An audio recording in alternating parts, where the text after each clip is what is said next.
The Tennessee Titans and Jacksonville Jaguars play in Week 17 in the battle of the lowly AFC South teams, and a lot of offseason implications are in play here for this game. My name's Tyler, here with my brother Ryan, and we're going to break down this Week 17 matchup between the Tennessee Titans and Jacksonville Jaguars. But before we do that, Ryan and I, we want to wish everybody a Merry Christmas. We hope you all have a phenomenal time with your friends and family this week. Enjoy all the football that's going to be played. If you like the work that we put out and are excited for a lot of off-season content, be sure to subscribe to the Tracy Take, ring that bell to get notified when new videos come out, and leave a like and a comment. Let us know who you think will win and why. Ryan, as I said, the Titans-Jags game has a huge off-season implications, not for the good reasons both these organizations and fan bases want. Currently, as of right now, the Jags are picking 3rd overall, and the Titans are picking 4th overall. And I think if you're Jags fans, when it comes to where you pick, it's kind of indifferent. It's not really like this is like an amazing draft class. And the reason why I say indifferent, because you already have your franchise quarterback, you have your future number 1 receiver already. You need offensive line help, but there's not like a stud offensive lineman that you're going to miss out on if you pick 1st overall or in the top 3 or whatnot. If you're the Titans, though, and the fan base, you need a quarterback, because that's one of the things here as well.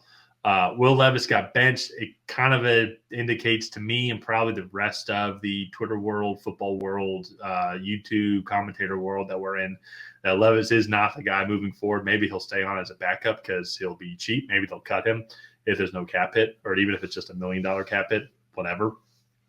But if they're able to get a quarterback here, if they're picking in the top 2 or top 3, they're going to take it just with the 2 guys that are up on top of the board. And it's not even like Shedeur Sanders and Cam Ward are like world beaters compared to like last year's quarterback class. They're just good enough to be in that conversation to be.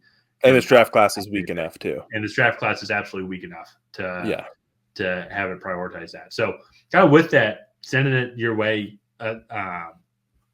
what do you think like each team needs to do to come out victorious here? And do you think it's a good thing for either organization if it's a victory? I mean, winning is always good for an organization. Especially, and I feel like a hypocrite because I was rooting for the Patriots to lose last year for a majority of the season so they could tank and be at the top of that class. But that was an elite quarterback draft, and it's a little bit different.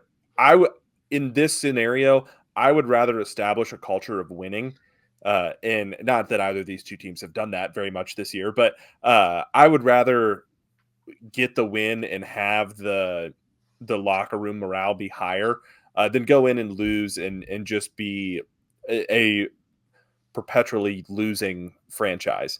And like the difference here in this class, I think like both these teams are 3rd and 4th. They would be 7th or 8th if they were to win this game. Well, one of them is going to have to win this game, but you get my point. And so like I don't think that the draft position is that important for it to be like that big of a deal. And so for me, like kind of getting into this matchup, I think Tennessee definitely comes in with the better defense.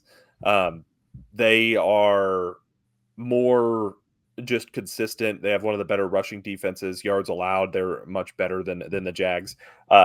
Pass rush wise, Josh Hines, Allen, Trayvon Walker are really good pass rushers, but that I think kind of is the only good things you can say about this Jags defense as of right now. And other than that, they struggle to stop the run. They give up a lot of yards. And like Brian Thomas Jr. has had a really promising rookie season on the offensive side of the ball, but right now Mac Jones is throwing him the football. And as a Patriots fan, good luck. And so like that for me, I think that's just kind of where this Jags franchise is.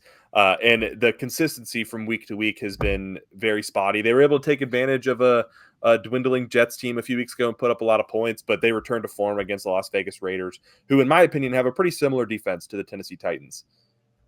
Yeah. Well, that's kind of one of the things for me is looking at it, just the big guys that they have up front. Devondre Sweat, Justin Simmons as well. I think that's going to be a tough matchup for this Jags offensive line to go up against. Like even when their tackles have been healthy, their interior offensive line has not been that great. And I just think that's just going to be a tough matchup for them in general.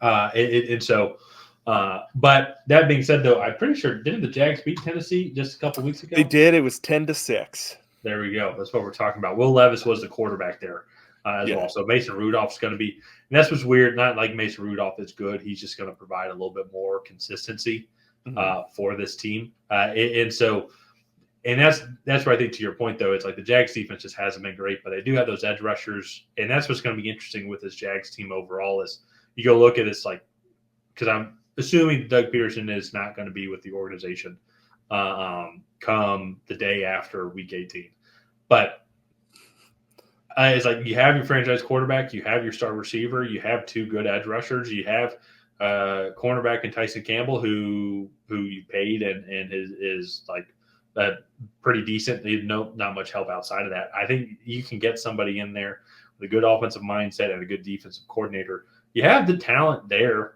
to maybe do something. You got to get better on the offensive line. So that's what's going to be fascinating on kind of what they end up doing. But in this game, if they're able to somehow just keep it difficult for this Tennessee team to move the ball down the field, Mason Rudolph did not look that good against the Indianapolis Colts. It wasn't really until kind of the second half the Colts were up so big they let their foot off the gas. And then that's what allowed the Tennessee Titans to go down the field and pick this team apart. If you're able to provide that pressure with those edge rushers that we were talking about, get some sacks, get Mason Rudolph to make some mistakes, it's possible Mac Jones and Brian Thomas Jr. can connect on a couple. You're still going to have Travis Etienne and Tank Bigsby in the backfield as well. Like maybe they can have a decent running game. But to your point, though, Tennessee statistically is actually one of the kind of better teams when it comes to yards allowed per game. 5th overall total yards allowed, 1st in passing yards allowed, which I just find ironic. But maybe it makes a little more sense here, the 23rd in rushing yards allowed, because they are behind a lot. So teams just run the ball against them. So I think it's something maybe the Jags can exploit if they can get the running game going. Might open up some deep shots to Brian Thomas Jr. But we'll have to kind of wait and see. Coming to predictions, we are in a heated season-long battle where I am 9 games up on you. And so I want to give you the honor first. Or how do you want me to do it? I mean, I already know who I'm picking, so I'll go first. I'm going with Tennessee. I think they have the better defense. I think with Mason Rudolph in there, they will more than likely come out ahead. And actually, I went back and looked. So Will Levis didn't have any turnovers. I think he was like 19 of 32 for 168 yards. But if you look, Brian Callahan went for it on 4th down. They had a 15-play, 90-yard drive that took up 8 minutes. And at the Jacksonville 2, they did not get it. They did not score a touchdown early in the game. If they would have kicked that field goal later on in the game with about a minute 15 in the 4th, they would have been able to kick a field goal from the Jacksonville 9 to go up 12-10. And so, like, there was just a little bit of a coaching blunder there. I think getting a little greedy. Granted, like going for it from the 2 is tough to pass up. But I still think, especially early on in games, coming away with the points, this Tennessee Titans team, like, it was a really close game before. I think they're the better, more talented team in this matchup, and so I'm going to go with Tennessee there. I like it. I'm going to go with Jacksonville. They beat Tennessee already this year. I think they're going to do it again. And so this way we have our 4th disagreement of the week also. And so who knows, though, with these games are just so fun to watch because I like watching them to see what I think these teams need to improve on. Who are some guys that I think they should keep or not keep going into these games. And so it's just going to be interesting to see because especially in Week 17, there's not really that many games going on actually at like the 1 o'clock time. Just because the unique spread out of the week. So it actually will be one of the games that we could have on like watching. Then we normally have all the games up on multi-view, but maybe we can dissect into why both of these teams suck so bad.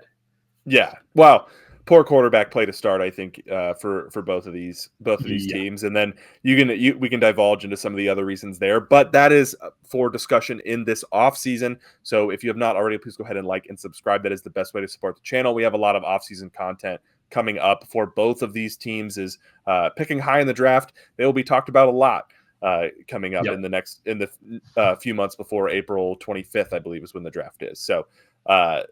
Other than that, if you guys have not already, like, subscribe, leave a comment down below on who you think is going to come out ahead in the toilet bowl matchup of Week 17. Other than that, we will see you guys next time.